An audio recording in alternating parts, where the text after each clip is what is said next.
we just hit 100. Holy, how tiny this thing is. This is smaller, well, not smaller, but it's slower than a Chevy Spark. It's smaller than a Kia Rio. This is like the tiniest hatchback.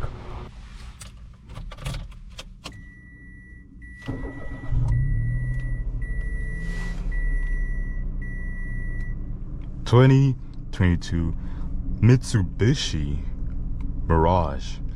Ladies and gentlemen, this is the tiniest vehicle I've ever had the pleasure or the opportunity to drive. I'm gonna take you guys for a quick walk around by some quick specs.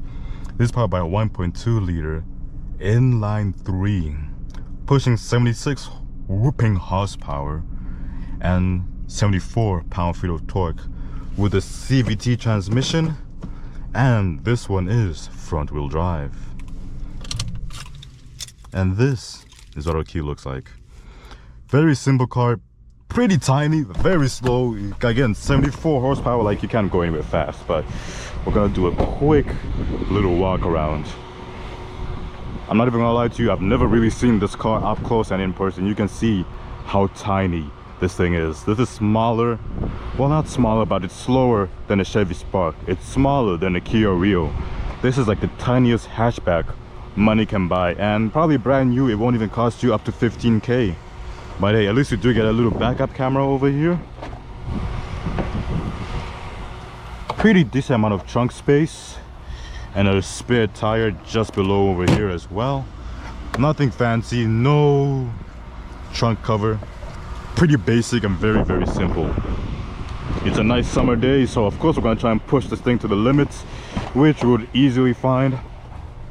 Cloth seats all around, no cup holders in the back, and even no storage by the door.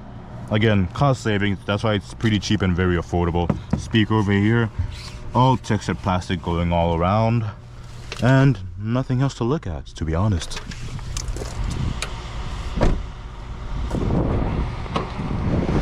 Hopping into the front, you will see we have a poverty button over here, some more down here. More poverty buttons because we got the cheapest model, and this one does have traction control. Window controls right here, but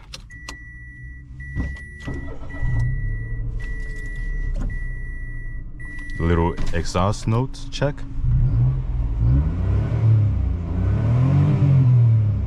And supposedly no soft limiter, so you can redline it, which is quite interesting. CVT transmission with a little sport mode to some degree. While I don't really expect too much from this car, I'm not even going to expect it to be nimble enough because of just how affordable and how cheap it is for most people to own. So if it's cheap for most people to own, it's going to be rather cheap to replace stuff and make.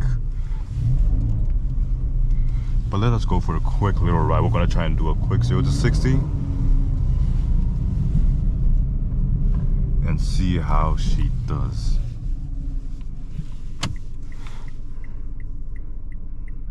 Which is interesting. Of course, there's cops everywhere out there today. And since we have like less than 80 horsepower, please don't try and cut up in this car or go anywhere fast or try to cut someone off, because you saw how tiny this thing is. You're not gonna go anywhere fast enough to do it. So we're gonna try a quick little launch. No one behind us. 3, 2, 1.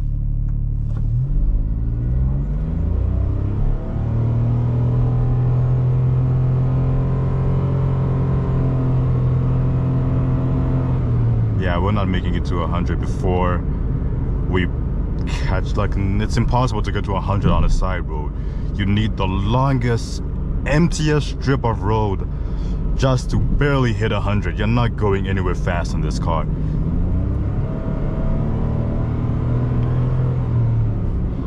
And the car is straining itself. You can hear the engine, you can hear everything. The car is putting its heart and soul trying to accelerate, but it simply just can't because, again, it lacks the power. It just can't do it.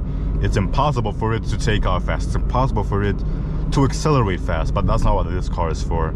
This car, where it really, really shines, is going to be, let's see, our gas mileage, which you can access by doing this.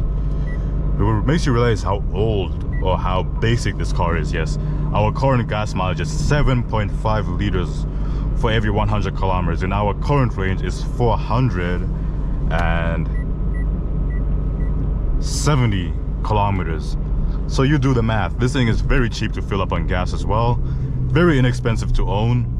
So this car is not meant to be sporty, to be fun, to be exciting.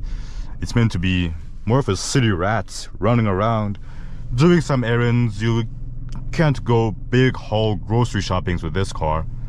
But if you do decide to do that, you would need the extra back seats, because not everything will fit in the trunk. You could probably put like a bag of tissues in the back and it would be somewhat full.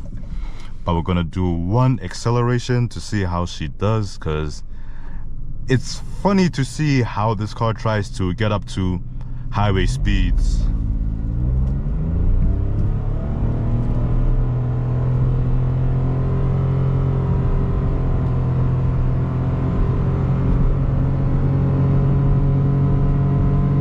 And we just hit 100. Holy, that felt so long.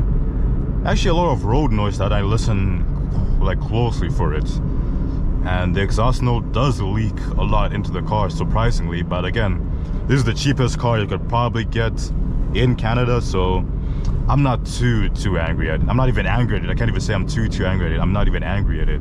But we're gonna try out our cruise control, get that ready. It's very simple. It's just literally 4 buttons. Yeah, 4 buttons to mess with. Turn on your cruise control. This one is to set and make it go faster, and this one's to cancel. Pretty simple and very straightforward. Our screen, however, is a good 6 inches, surprisingly. But the thing I've noticed about the screen is that the brightness is non-existent. Unless you're in a good spot where there's shade and there's no sun on the screen, most of the time you can't see what's happening on your screen. But let us try out our cruise control, and we are set.